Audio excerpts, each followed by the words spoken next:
아파트 매매 문의가 급증했습니다. 예를 들어서 매매를 문의하시는 분이 40분 정도 문의를 했다.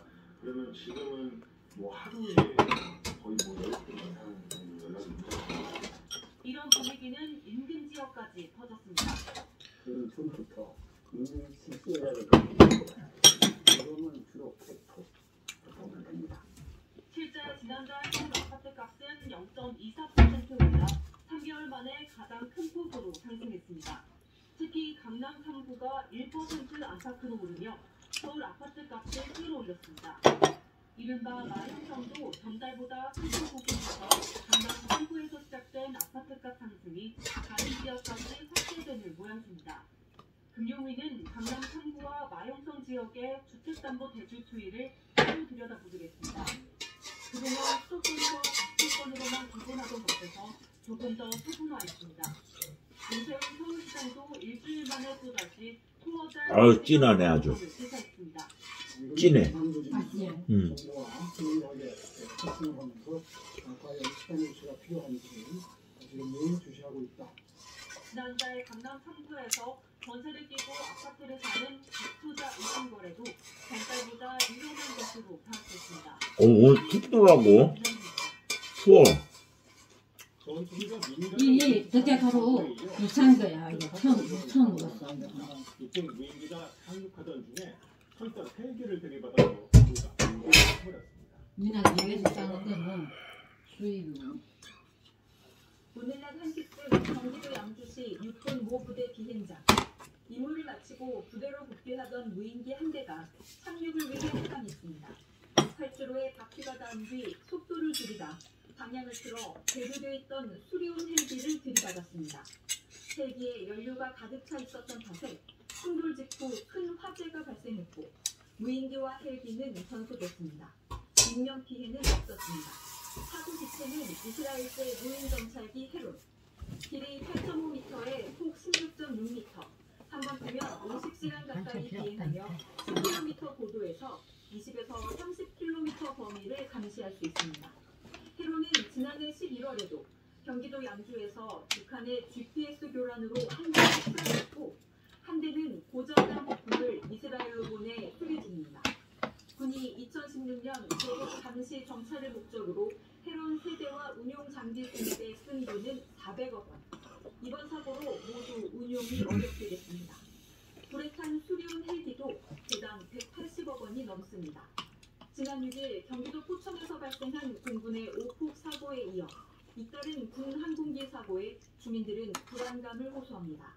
여기는 그게 너무 좀 자주 일어나기 때문에 항상 그런 불안 그런 거를 안고 사는 거죠. 군은 이번 사고에 대해 북한의 GPS 교란과는 무관하다면서 조작 오류나 기체 고장 등을 포함해 무인기가 경로를 이탈한 원인을 조사하고 있습니다. KBS 뉴스 윤진입니다. 네, 크고 작은 사고에도 항의 진행하고 있습니다. 오늘은 색다른 훈련 모습을 보실 텐데요. 전쟁 중에 대규모 사상자가 나올 때를 대비한 훈련입니다. 조혜진 기자가 기대했습니다. 군용탄소 내리는 불법들을 한국 장병들이 함께 옮깁니다. 한국군 구급차를 미군이 이거 먹어. 한미 양국이 함께한 전장에서 다투는 장병들입니다. 군의관들은 헬멧에 써진 혈액형과 증상을 토대로 환자를 분류합니다.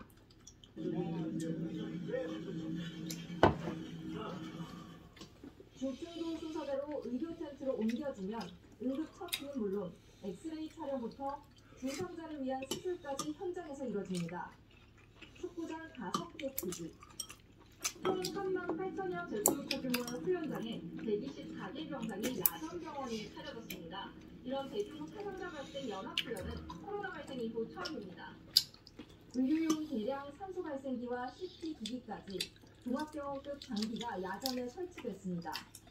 Technology is moving very fast, so we want to integrate that into everything the military does for the defense. 치료가 한창일 때 갑작스레 들려온 총소리. 적이 야전병원까지 위협하는 상황을 가정한 겁니다. 반격하는 교전 상황에서도 부상자 이송 등 병원은 계속 운영됩니다. 시나리오 기반 아이고 헌법재판소 앞에 그냥 사람들 시끄럽게 헌법재판관들 머리 아프게 막 함성을 지르고. 한미 양국군은 북한의 대미도 등 지하시설 깊은 곳에 매복해 있는 적을 소탕하는 연합 훈련도 진행했습니다. KBS 뉴스 조혜진입니다. 미국이 부룬디 상호 관세를 발표한 다음 각 나라마다 새 무역 협정을 추진하겠다는 소수를 공식화했습니다. 한미 자유무역협정 FTA도 다시 논의하자는 요구를 받을 걸로 보입니다. 모셔서 김경수 특파원입니다. 미국 루비오 국무장관은 방송 인터뷰에서 4월 2일 나라별로 발표할 상호관세가 기준선이 될 거라고 설명했습니다. 일단 상호관세를 부과한 뒤 그걸 기본으로 무역 상대국들과 협상해서 새 관세율을 정하겠다는 겁니다. We're going to reset the baseline, and then we can enter into these bilateral agreements, potentially, 뭔 with countries. So that our 저번에 그 유명한 들깨 수제비집 있잖아. 거기보다 더 맛있는 것 같아. 그렇죠? 지금은 불공정하게 이 미국이 부산가 그런 것 같아요. 어떻게 가고. 유리하게 관세를 바꾸겠다는 이거 찐해서 그런가 봐. 그게 아니고 유럽연합과 캐나다 등을 예로 들면서도 전 세계가 대상이라고 근데 이거 먹으러 들깨 수제비 거기 그 유명한 집 거 저기 저 수일이 저기 빨래골 쪽에. the status quo of trade is good for them. It benefits them. They like the status quo. We don't like the status 우선 quo. 내가 먹어도 맛있다. 루비오 장관은 미국이 관세와 무역 협상에서 들깨 수제비 이 정도로 팔아도 진짜 주요 수출 상품인 하루에 자동차와 진짜 엄청 팔겠어. 이 정도 차례도. 트럼프 대통령은 상호관세와 품목별 관세를 다음 달 2일부터 근데 이렇게 미리 만들어 놓고 하는 건가? 근데 이게 그때부터 더 많은 돈이 미국으로 돌아올 실제로 따로 수제비를 끓여갖고 이거 조금 죽하고 이렇게 넣어서 맛있는 거야. 여기다 넣어서 끓이면 안 돼. 내 따로 그랬잖아. 그러니까 넣어서 끓이면 이게 텁해진다고 국물이. 이런 상황을 만든 다음 미국이 FTA 개정을 요구할 가능성과 그게 비법이라고. 칼국수도 옛날에는 우리가 뭐 수제비도 그냥 이렇게 넣고 그냥 띄어서 막 그냥 먹었잖아. 옛날에는 국물도 이렇게 진하게. 근데 지금은 안 게 맑게 먹어. 시대가 변했어. 적자 규모로 불이입니다. 이번에 한국을 직접 언급하진 않았지만 미국 시각에서 불공정하다고 볼 수 있고 소고기국도 소고기를 이렇게 먹기 좋게끔 이렇게 가로 세로 한 1cm 정도 한 입 크기 정도로 자른다고 탁탁탁탁탁탁 소고기 국 끓이는 용도도 그래갖고 그거를 먼저 한번 싹 삶어. 그래갖고 그걸 싹 삶아갖고 불순물을 제거하고 난 다음에 무 있잖아. 무를 먼저 푹 끓여가지고 무도 먹기 좋게끔 이렇게 탁탁탁 잘라서 끓이고 그 다음에 한번 삶은 고기를 그 다음에 넣는 거지. 한번 삶고 버리고 나면은 그러면 맑다고 국물 자체가. 그리고서 보글보글하니 오래 끓이면은 뽀얗게 우러난다고. 냄새도 안 나고. 그러니까 뭐든지 한번 끓여서 버려야 돼. 미국은 자동차나 석유 제품처럼 미국의 적자폭이 큰데 아 진짜 쫄깃쫄깃하니 맛있네. 쫄깃쫄깃하니 맛있어 진짜. 레벨 이 정도면 뭐. 그 이슈는 이제 좀 예외라든지 좀 이런 형태로 받아들이고 새로운 합의가 적용되는 방식으로. 그간 한미 FTA를 무기로 미국이 관세 면제를 요청했던 정부는 일단 충격을 최소화하는 데 주력하고 있습니다. KBS 뉴스 박경준입니다. 삼청동 항아리 수제비보다 낫다. 그건 얇게 떠가지고 거긴 뜨는 게 아니고 내가 생각하기에는 이렇게 자른 것 같더라고. 이렇게 쭉 만들어 놓잖아. 그리고 나서 이렇게 자르잖아. 뭐 도마를 이렇게. 그런 것 같아. 사직세의 각오로 위기에 대처해야 한다고 강조했습니다. 이도영 기자입니다. 일기 때와 마찬가지로 트럼프 대통령 관세 장벽의 초점은 중국 그리고 첨단 기술입니다. 2018년 집권 2기 때 중국산 반도체에 25%의 관세를 매기기도 했습니다. 이후 중국은 반도체 산업 육성에 나섰고 창신과 양지 메모리 등이 세계 시장 점유율 5%를 차지할 정도로 급부상했습니다. 주력 렌즈 플래시입니다. 삼성전자, SK하이닉스와 주력팀 신당동 가서 그 지난달 뼈 제거한 닭발 좀 사와야 되었어. 근데 그거는 중국으로의 반도체 수출이 15% 줄어든 게 컸습니다. 말은 뼈 제거는 닭발 안 사와. 왜? 뼈 붙는 거 싸야 되지. 그거 뭐 무슨 한번 집은 없고 그래요. 뼈 가발. 아 그거 말고 할머니가 직접 앞에서 손으로 해. 그 이렇게 무슨 말인지 알아. 그래갖고 1kg에 15,000원인데 뼈 있는 거는 그냥 5,000원이고. 근데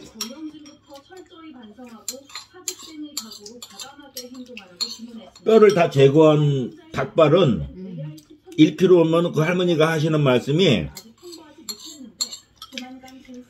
이 뼈를 제거했기 때문에 실제로는 키로수가 뼈를 제거해서 1kg면 뼈가 붙어 있을 때 2kg가 넘는다 이거야.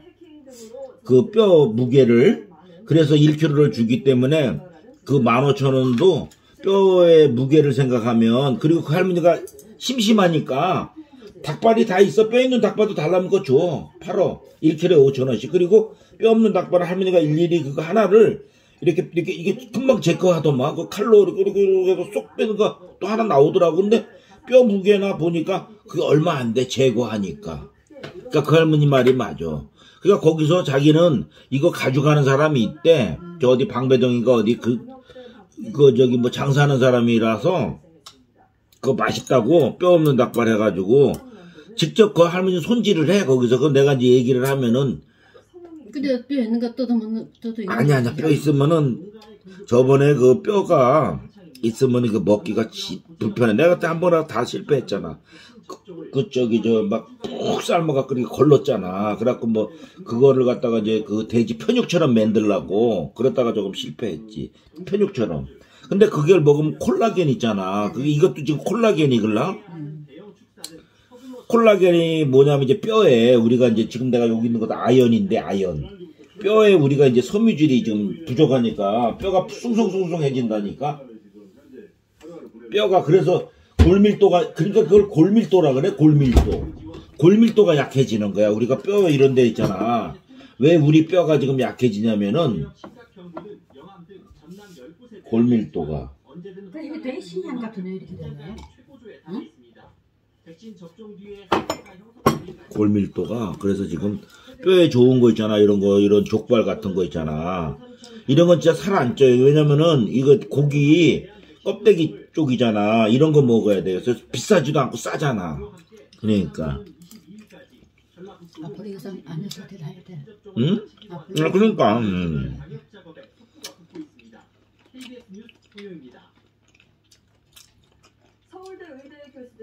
하루에 많이 안 먹어도 이거 조금씩 콜라겐을 채워주면은 나이 먹을수록 이게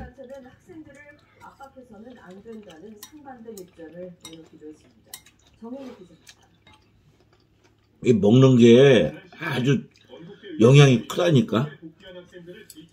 맛있다. 먹어. 수업 복귀자들의 동료로 간주할 수 없고 학문적 활동을 함께할 수 없다고 했습니다. 나이 먹은 사람들은 한 끼만 이렇게 쳐줬잖아. 그래도 몸이 팍 가버려. 젊은 사람하고 틀려. 이례적으로 실명으로 제자들을 공부하고 나섰습니다.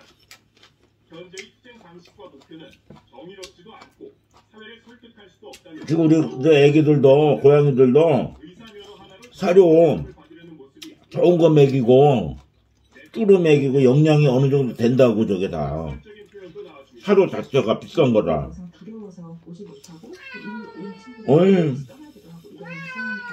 실내 고양이 먹이는 인도어 있잖아. 활동량이 적다고. 실제로 누가 그걸 몰라. 활동량이 적어. 실내에서 사니까. 그래서 그걸 감안해가지고 먹이는 거라고. 영양하고 또 영양이 안 맞아가지고 밸런스가 안 맞으면 살만 찐다고. 또 쓸데없이 지방만 늘어나고 각종 면역성이 없는 사료를 먹으면은 몸이 약해져요. 그것도 중요하다고. 햇볕을 못 보기 때문에. 원래 야외에서 실제로 왔다 갔다 하는 고양이는 햇볕 보고 건강하지만 환경이 나빠가지고 이제 오래 못 사는 거지. 야외에서 사는 고양이는 오래 살아야 7년이라 그러더라고. 거의 통계학적으로 3년에서 7년 그 사이에 죽는다 그러더라고. 근데 그 실내 묘는 보통 한 10년까지는 간다 그러더라고. 10년 이상. 관리만 잘해주면. 강아지도 17년, 20년까지 살잖아. 사람으로 말하면 100살 정도 되는 거야. 90, 100살 정도. 17년, 18년이면 보통. 그때 그 청주 강아지도 몇 년이냐고 한 10년 넘었잖아. 그때. 아니요, 15살. 15살? 15살 하면 사람으로 말하면 한 80살, 70살, 80살 된 거지. 그 정도 된 거야.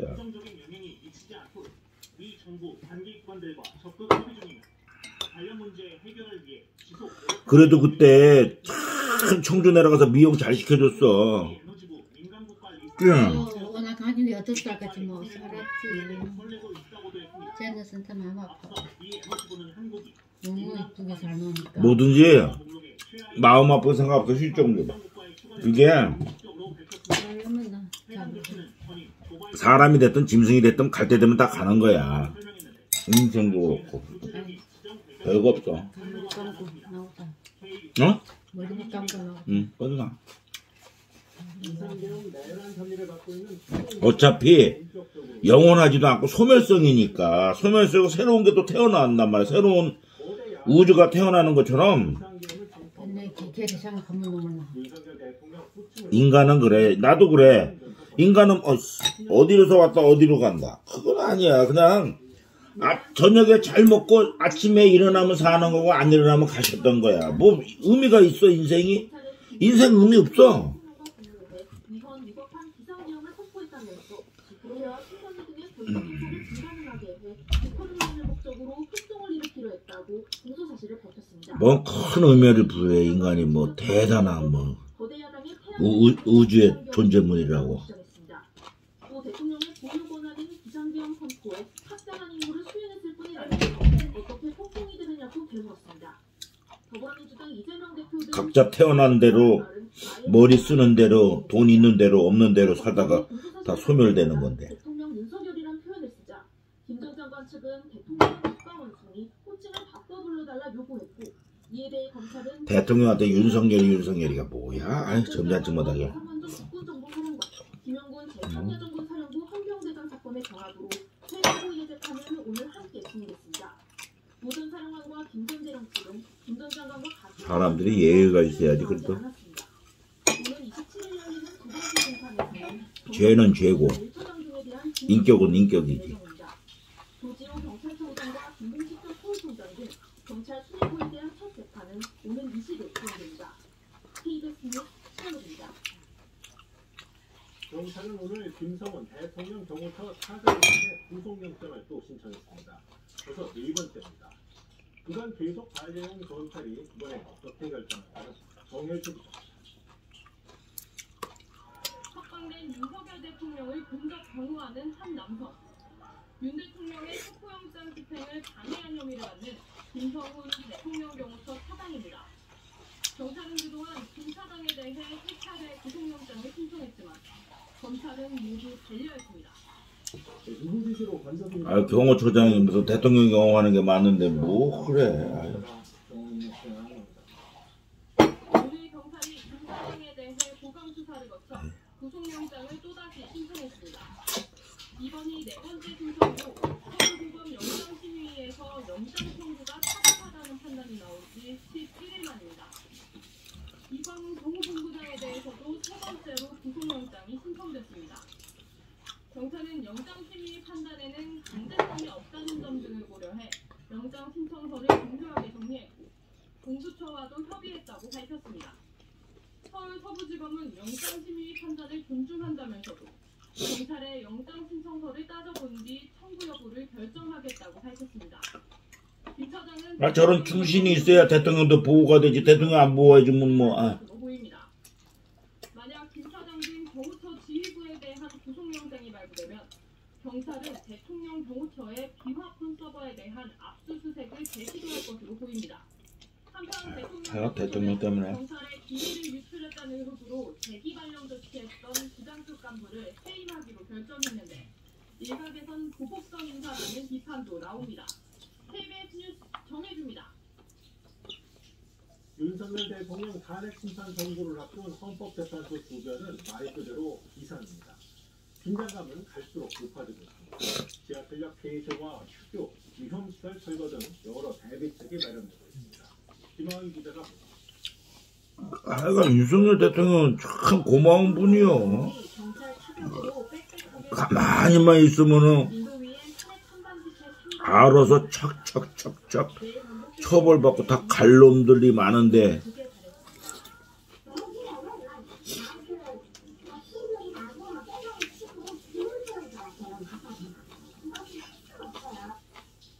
쓸데없이 계엄해갖고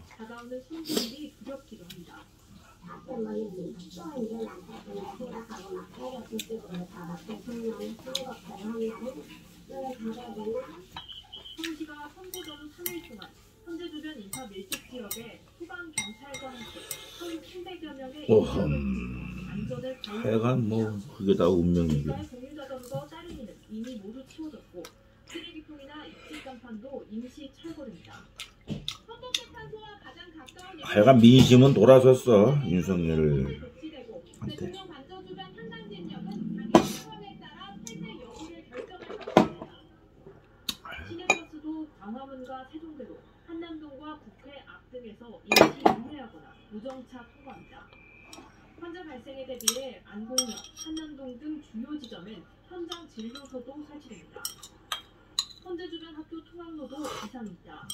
부모들도 정상적으로 교통하고 그래서 병원에서 차량으로 픽업을 많이 하는 편입니다. 하기 때문에 서울시교육청은 선고 당일 현재 주변 유치원과 학교 11곳에 대해 학교를 결정했습니다. 하여간 헌법재판소에서 판결 딱 나와갖고 불응하면 뭐든지 다 체포해야 돼. 무슨 법을 갖다 위반하려고 그러면 뭐든지 뭐. 엘살바도르로 추방했습니다. 전쟁 중에 외국인을 즉각 추방하는 데 사용했던 200년 전 법을 발동했는데 법원이 긴급 명령을 내려 제동을 걸었지만 이를 무시하고 강행했다는 비판이 대한민국 법치국가인데 법을 위반하면 뭐든지 다. 한밤중 주택가에 무장한 군인들이 들이닥치더니 사람들은 흘러 나옵니다. 우도시 벗겨진 채 비행기에 태워진 이들은 강제로 머리를 탁발에다 하고 감옥에 수감됩니다. 트럼프 대통령은 베네수엘라 범죄 조직 238명을 추방했다고 밝혔습니다. 범죄자들을 신속하게 내쫓아야 한다며 1798년에 제정된 적성도 국민법을 발동했습니다. 네 번 전쟁 중에만 사용된 법을 꺼내든 겁니다. 뭐예요? 하여간 멋있어.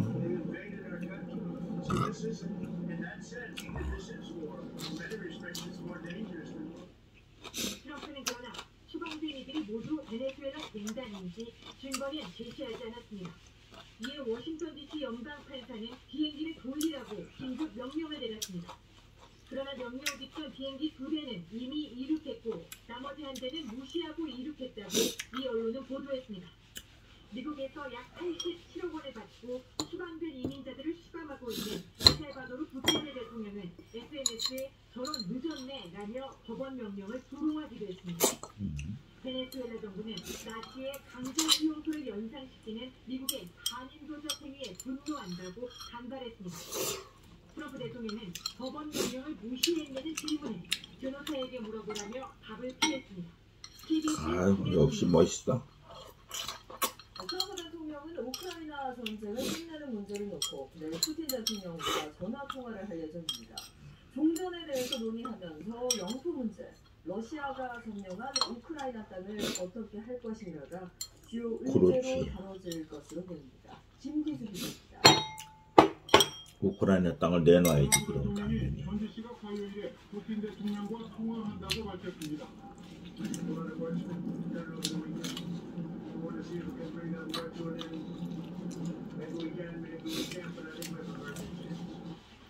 우크라이나 전쟁 공전 협정을 위한 대화라는 얘기인데 일부 논의 주제도 공개했습니다.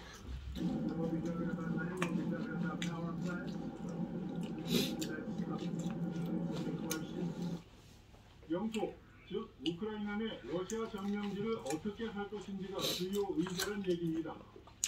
발전소는 현재 러시아가 관리하고 있는 자포리자 원전을 말하는 걸로 보이는데 이 역시 종전 후 러시아가 소유하는 걸 논의한 것 아니냐는 분석입니다. 러시아의 유리한 조건으로 보이는 의제가 협상 테이블에 오르는 것, 푸틴의 요구가 어느 정도 받아들여진 결과로 보입니다. 앞서 지난주 30일 아유, 달라면 주고. 스티브 위트코프 미국 국장은 푸틴의 직접적인 휴전 동의 대신 요구사항 목록을 받아들여 달라면 주고 휴전을 해야지. 푸틴이가 나이가 몇 살이야 지금 아이고 저런 뭐야 10년 있으면 뭐 그만하겠지.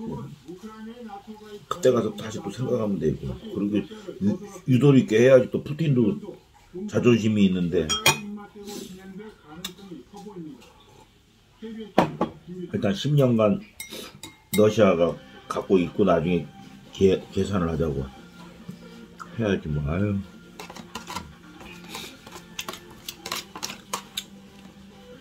고집이 세가지고 트럼프 말, 푸틴 말 들어주고 하면 되지 뭐. 월요일 밤 스포츠였습니다. 미국 프로야구 메이저리그 개막전이 지난해 서울에 이어 올해는 일본 도쿄에서 개막합니다. LA 다저스와 시카고 컵스, 역사와 전통을 살아가는 이 두 팀이 내일 도쿄돔에서 첫 맞대결을 펼치는데요. 놓칠 수 없는 이 승부를 KBS가 승리합니다. 박수미 기자입니다. 지상 최대 리그 메이저리그가 2년 연속 아시아 지역에서 별들의 축제 시작을 알립니다. 지난해 우승팀이자 슈퍼스타 오타니를 보유한 LA 다저스. 영수의 저주로 유명했다 2016년 108년 만에 감독의 우승을 이룬 시카고 컵스.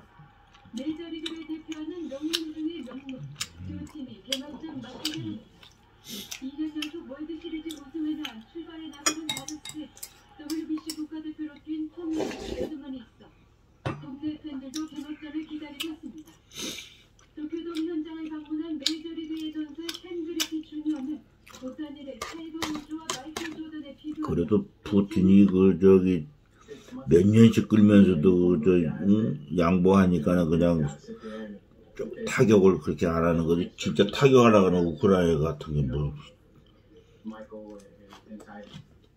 양팀 선발까지 일본인 선수들로 예고돼 개막전 티켓 가격이 우리 돈 약 3천만 원까지 치솟았습니다.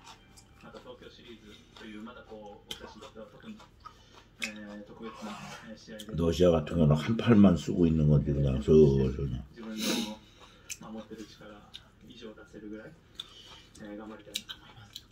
국내에서 가장 먼저 메이저리그 원체 강대국들한테 뭐. 이동근 캐스터와 박은택 해설위원, 2년 메이저리그 전문가와 함께 개막전을 생생히 전해드립니다.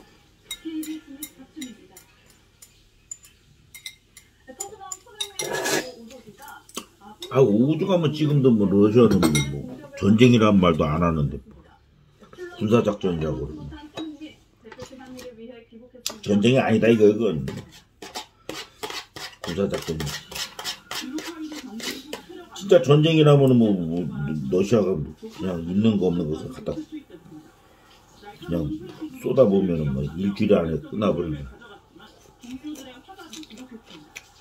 특히 후반 24분 이 장면이 두고두고 아쉬움을 남았습니다.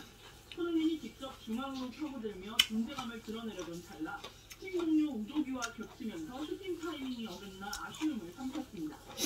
마치 상대 수비수인 것처럼 손흥민의 동선을 가로막았는데 우도기의 방해가 없었다면 손흥민 눈에서의 오른발 슈팅이 터질 수 있었던 위치였습니다. 손흥민은 이어진 공격 상황에서 문전화 풀컨트롤 기회까지 노렸지만 앞에 있던 솔랑스가 건드린 공이 높게 뜨면서 허무하게 찬스를 놓쳤습니다.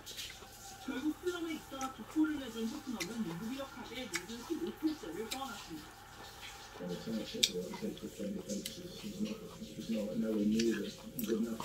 세계에는 그냥 그 전쟁으로 보지만 러시아에서는 그 전쟁으로 보지도 않는다. 이게 솔직히 해서 뭐 내전으로 보지, 내전 정도로.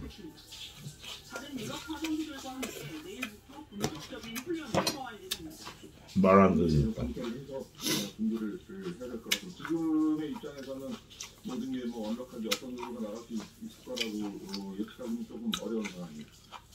오만전 전까지 완전체로 발을 맞출 수 있는 시간은 단 하루 맛있겠네. 일본입니다. KBS 김화영입니다. 남편이 배드민턴 축구번이의 번역 우승에서 정상에 올랐습니다. 단 한 번의 패배 없이 올 시즌 4개 대회에서 모두 우승을 차지 안세영 현대인을 끝까지 하게 시켰습니다. 사진 팀장입니다. 허벅지에 테이프를 싱싱 감고 나왔는데도 안세영은 몸이 좀 무거웠습니다. 어우, 시원해. 이 세트 6대6에서 펼쳐진 바로 1위. 어이구, 30분이나 걸렸네. 참네. 수제비 하나 먹는 게. 무려 79차례 랠리 끝에 안세영의 대각 공격이 네트를 맞고 떨어지는 순간 안세영의 득점은 올라갔고 왕지의 체력은 급격히 수준됐습니다. 이 틈을 놓치지 않고 승부를 30대까지 몰고 간 안세영. 이후부터는 그래도 어떻든 간에는 우크라이나하고 러시아하고는 그래도 뛸래야 뛸 수 없는 그런 민족성이 같은 사람들인데 옛날로 따져가면 흔들린 왕지의 마지막 샷이 라인을 벗어나가 언어도 똑같고 안세영은 한동안 엎드림째 일어나지 못했고 결국이며 왕지에게 다가가 엄지를 짚어주었습니다. 그리고 스스로에게 왕관을 선사하며 이렇게 외쳤습니다.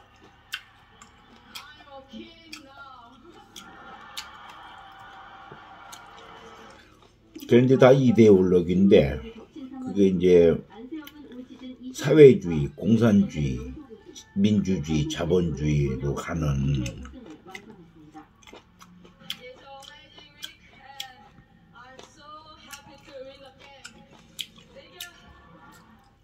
남자복식의 서승재 김원우도 인도네시아국을 꺾고 이용대 정대성 아우 맛있네. 3년 만에 전형 오픈 우승을 달성했습니다. KBS 뉴스 서술입니다. 산악스키가 2026년 밀라노 코르티나 단색초 동계올림픽 정식 종목으로 채택돼 선수 발굴과 육성이 시급한데요. 일반 스키와는 다른 산악스키를 심재근 기자가 소개합니다. 많은 눈이 내려 아름다운 설경을 뽐내고 아유 시원하다. 스키장. 이곳에서 아시안컵 산악스키 대회가 열렸습니다. 산악스키는 크게 올라가기만 하는 버티컬. 수제비 한 그릇도 맛있게 먹고 감사히 먹고 맛있으니까 또 그러면 된 거지 삶이. 아유. 동계올림픽 정식 종목입니다. 스프린트의 가장 중요한 특징은 초반 오르막 구간과 피턴 구간을 통과하는 100m쯤을 보행하는 것입니다. 찔거서 배낭에 매달고 일반 등산처럼 타이처진 아유 32분 50초. 아 여기서 그만해야 돼. 아유 맛있게 먹었습니다. 저녁 수제비 한 그릇 했어요. 구독자 및 시청자분 건강하고 굿밤 되세요. 굿밤.